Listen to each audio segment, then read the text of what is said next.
Hi viewers, welcome to our channel. ప్రస్తుతం మనతో పాటు దాము బాలాజీ గారు సీనియర్ జర్నలిస్ట్ ఉన్నారు. వారితో ఒకసారి మాట్లాడదాం. నమస్కారం సార్. నమస్తే. సార్, పవన్ కళ్యాణ్ గారు చంద్రబాబు నాయుడు గారిని పొగడ్తలతో ముంచెత్తేసారు సార్. దీనిపైన ఇప్పుడు పవన్ కళ్యాణ్ గారి పైన కాపులు తిరుగుబాటు చేస్తున్నారు. అంటే చాలా లక్షణాలు చంద్రబాబు గారిలో ఉన్నాయి కాబట్టి ఆయన నేను మద్దతు ఇచ్చానని చెప్పేసి అన్నారు. మరి మాలో లేవా అని చెప్పేసి కాపులు కూడా మాట్లాడుతున్నారు. మరి దీన్ని ఏ విధంగా చూడొచ్చు అంటారు? పవన్ కళ్యాణ్ గారి పైన కాపులు తిరుగుబాటు, మరి మీరేం చెప్తారు సార్ దీనికి సంబంధించి? పవన్ కళ్యాణ్ ముందు నుంచి కూడా ఈ 10 నెలలుగా 2 రకాల వ్యూహాల్లో మనకు కనిపిస్తాడు. ఒకటి, చంద్రబాబు నాయుడిని కుదిరినప్పుడంతా పొగడ్డం. ఆయన అపర మేధావి, విజనరీ, ఆయన అనుభవజ్ఞుడు, ఆయన ప్రభుత్వాన్ని నడిపే తీరు అమోఘము, ఇవన్నీ చంద్రబాబు నాయుడిని పొగడ్డం అనేది బలంగా కనిపిస్తుంది కుదిరినప్పుడంతా. రెండో వైపు ఈ ప్రభుత్వంలో లోకేష్ ప్లేస్లో లోకేష్ని ఎదగనీయకుండా, లోకేష్ని స్ట్రాంగ్ అవనీయకుండా, తను ఎప్పటికప్పుడు స్ట్రాంగ్ అన్నట్టుగా, నేను అనుకుంటే ఈ ప్రభుత్వంలో నేనే డిసైడింగ్ ఫ్యాక్టరు అన్నట్టుగా ఇతను ఒక రోల్ ప్లే చేయడం అనేది కనబడుతుంది. ఆ రోల్లో భాగంగానే సనాతనం తీసుకొచ్చిన, లడ్డు మీద మాట్లాడిన, కాకినాడ వెళ్ళి షీట్ ద షిప్ అన్న, అనిత ప్లేస్లోకి ఆ శాఖ నేను తీసుకుంటానన్నా, ఇలాగా అనేక సార్లు ఆయన అనేక సందర్భాల్లో మాట్లాడడం ఉద్దేశం ఏంటంటే లోకేష్ కంటే కూడా నేను బలవంతుడు, అందుకనే చంద్రబాబు ఇప్పటికి కూడా లోకేష్ని డిప్యూటీ సీఎం చేయలేకపోతున్నాడు. చేయాలనుకున్నా కూడా పవన్ కళ్యాణ్ ఎక్కడ హర్ట్ అవుతాడని, అంటే ఈ dual role Pawan Kalyan play చేస్తున్నాడు ముందు నుంచి కూడా. ఇప్పుడు ఏమైంది, నిన్న అమరావతిలో P4 అనే ఒక పథకం ఏదైతే ఉందో, ఆ P4 పథకంలో అంటే ముస్లింలలో ఉండే రిచ్ పీపుల్ని, పేద పీపుల్కి సహాయం చేయించాలని చంద్రబాబు వేసిన ప్లాన్లో భాగంగా మీటింగ్ జరిగితే ఆ మీటింగ్లో పవన్ కళ్యాణ్ పాల్గొన్నాడు. ఈ సందర్భంగా మళ్ళొకసారి చంద్రబాబును పొగిడాడు. కానీ ఈసారి ఈయన మాటలు కాపులకి కోపం తెప్పించింది.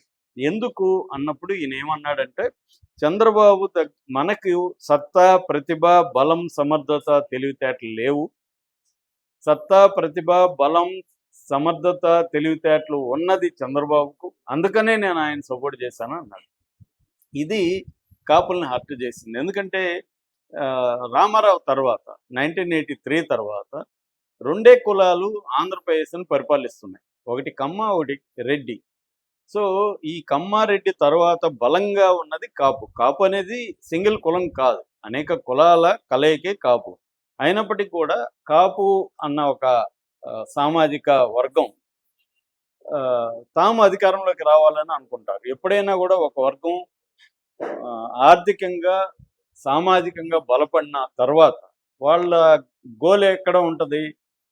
రాజకీయంగా ఉంటుంది. ఎందుకంటే అంతిమంగా రాజకీయ అధికారమే నిర్ణయిస్తుంది మిగతా విషయాలని. ఓన్లీ డబ్బులు ఉంటే సరిపోదు, లేకపోతే సామాజికంగా నువ్వు ఎదిగితే సరిపోదు, రాజకీయ అధికారాన్ని కైవసం. అందుకని రాజ్యాధికారమే మా లక్ష్యం అని అనేక గ్రూపులు చెప్తుంటారు. బీసీలు కావచ్చు, దళితులు కావచ్చు, వీళ్ళందరూ అల్టిమేట్ గోల్ రాజ్యాధికారం. రాజ్యాధికారం అంటే ఏంటి?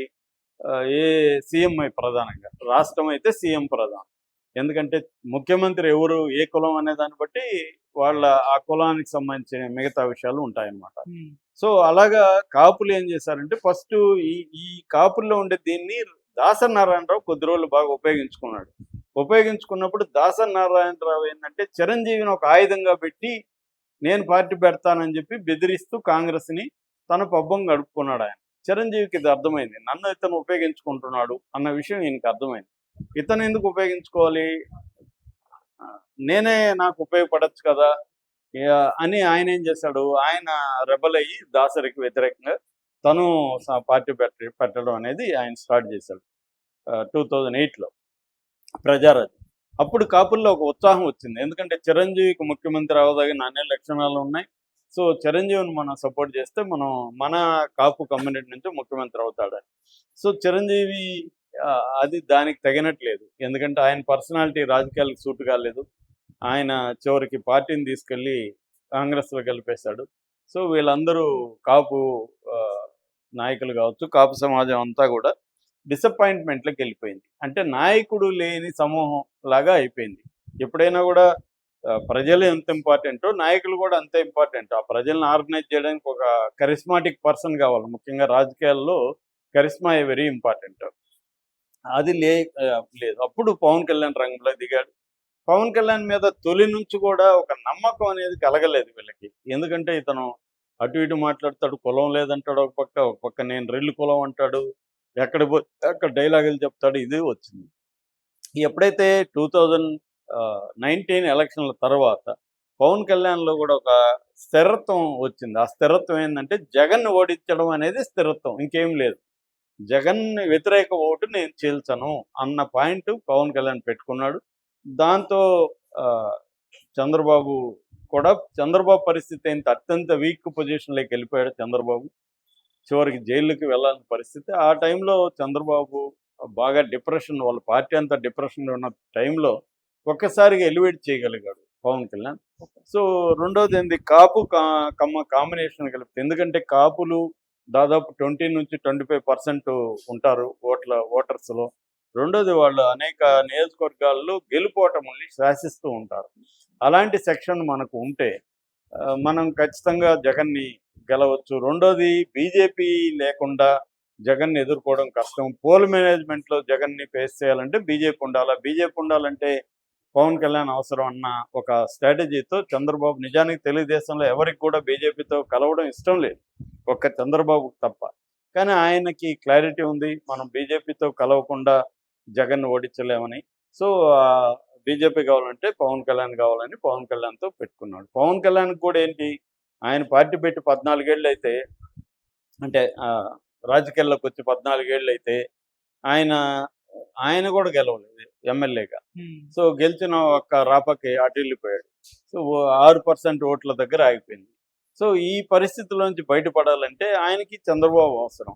లేకపోతే ఆయన సొంతంగా 21 సీట్లు గెలిచే పరిస్థితి లేదు, 2 ఎంపీ గెలిచే పరిస్థితి లేదు. అందుకని ఇద్దరికి పరస్పరం అవసరం కాబట్టి అన్నిటికంటే ఎక్కువ అవసరం చంద్రబాబుకి. ఎందుకంటే చంద్రబాబు వల్ల ఆయన ఏం గవర్నమెంట్ ఫామ్ చేయలేడు, ఎవరు పవన్ కళ్యాణ్. కానీ పవన్ కళ్యాణ్ వల్ల ఈయన గవర్నమెంట్ ఫామ్ చేయగలడు. అందుకని ఇద్దరికి పరస్పర అవసరాల రీత్యా కూటమి ఏర్పడింది, అయింది. ఇప్పుడు ఏంటంటే చంద్రబాబు బతుకున్నంత కాలం చంద్రబాబే సీఎం అని డిక్లేర్ చేయడం. రెండోది, మనం ఆయన డైలాగ్ చెప్పినట్టుగా మన బలం లేదు, బుద్ధి లేదు, సమర్థత లేదు, ఇవన్నీ చెప్పేసరికి కాపులకి ఒక్కసారిగా నిరుత్సాహం వచ్చింది. దాంతో చాలామంది పోస్టులు పెడుతున్నారు. ఇతను కూడా వాళ్ళ అన్నలాగా ఎప్పటికైనా ముంచేసే వ్యక్తే. రేపు ఆల్రెడీ రూమర్స్ వస్తున్నాయి, జనసేన బీజేపీలో కలిపేస్తాడని. ఎందుకంటే ఈయన బీజేపీ వాళ్ళకంటే కూడా ఎక్కువ సనాతనాన్ని కౌగిలించుకున్నాడు. సో ఇది ఇప్పుడు ఇబ్బందిగా ఉంది. కాకపోతే ఏంటంటే అర్థం కావాల్సింది, పవన్ కళ్యాణ్ స్ట్రాటజీని చాలామంది అర్థం చేసుకోలేరు. పవన్ కళ్యాణ్ చంద్రబాబుని ఎందుకు పొగుడుతుంటాడంటే, చంద్రబాబు అవసరం పవన్ కళ్యాణ్కి ఉంది, పవన్ కళ్యాణ్ అవసరం చంద్రబాబుకు. చంద్రబాబు కూడా నాకు గొప్ప మిత్రుడు దొరికారని చెప్తున్నాడు కదా. చంద్రబాబు కూడా పవన్ కళ్యాణ్ దూరం పెట్టే అవకాశం లేదు. అందుకని పవన్ కళ్యాణ్ స్ట్రాటజీ ఏమంటే, నెక్స్ట్ తను సీఎం కావాలంటే ఇప్పుడు చంద్రబాబు అండ అయితే పవన్ కళ్యాణ్ కావాలి. సీఎం సొంతంగా అయ్యే పరిస్థితి లేదు. బీజేపీ ప్లస్ జనసేన గెలిచే పరిస్థితి ఉందా? లేదు. ఎందుకంటే బీజేపీకి 1% ఓటు కూడా లేదు, ఇంకొక 6.7 అనుకుందాం, 7+1 8% ఓట్లు పెట్టుకొని పవన్ కళ్యాణ్ ఏం గెలుస్తాడు? 20% ఆయనకి పడవు కదా, కాపులందరూ వేరు కదా. సో ఈయన ఆల్రెడీ జగన్ గట్టిగానే ఉన్నాడు, 40% ఓట్ షేర్ ఉంది. అందుకని పవన్ కళ్యాణ్కి ఆ భయం అయితే ఉంది. చంద్రబాబును వదిలిపెట్టి పోవడానికి పవన్ కళ్యాణ్ కూడా ధైర్యం చేసే పరిస్థితి లేదు. కానీ బీజేపీ ప్లాన్స్ వేరే ఉండొచ్చు. కానీ ప్రజెంట్ అయితే వీళ్ళిద్దరూ ఒకరికొకరు అవసరాలు అయితే మళ్ళీ 2029 ఎన్నికల్లో కూడా ఉన్నాయి. అందుకని పొగుడుతుంటాడు చంద్రబాబుని పవన్ కళ్యాణ్ పొగుడుతుంటాడు తప్ప ఆయనకి సీఎం కావాలని పవన్ కళ్యాణ్కి ఉంది. ఎందుకంటే ఆయన గోల్ అదే. కానీ ఆ గోల్కి లోకేష్ని సీఎం చేయాలని చంద్రబాబు గోల్కి మధ్య కాన్ఫ్లిక్ట్ అయితే ఉంటుంది. ఈ కాన్ఫ్లిక్ట్ని ఎప్పటికప్పుడు పోస్ట్పోన్ చేయడం కోసమే పవన్ కళ్యాణ్ ఏం చేస్తుంటాడంటే చంద్రబాబును పొగుడుతూ ఉంటాడు. ఆయనకేముంది, రేపు పొద్దున పొగుడుతాడు, మరుసటి రోజు బయటకు వెళ్ళి చంద్రబాబును తీవ్రంగా తిట్టగలడు. ఆయన ఎట్లయినా ఫిరాయించగలడు. నేను చిన్నప్పటి నుంచి కూడా చంద్రబాబును తిట్టుతూనే ఉన్నానని కూడా చెప్పగలడు. ఆయనకి ఏమీ లేవు, వీడియోలు వచ్చినా ఏమొచ్చినా మళ్ళీ రిప్లేట్ ఫిరాయించగలడు. కాబట్టి ఇప్పటి అవసరం బట్టి ఆయన పొగుడుతున్నాడు తప్ప లాంగ్ టర్మ్ గోల్ని బట్టి పొగడట్లేదు. ఇప్పుడు ఇమీడియట్గా పవన్ కళ్యాణ్కి చంద్రబాబు అవసరం ఉంది. చంద్రబాబు కూడా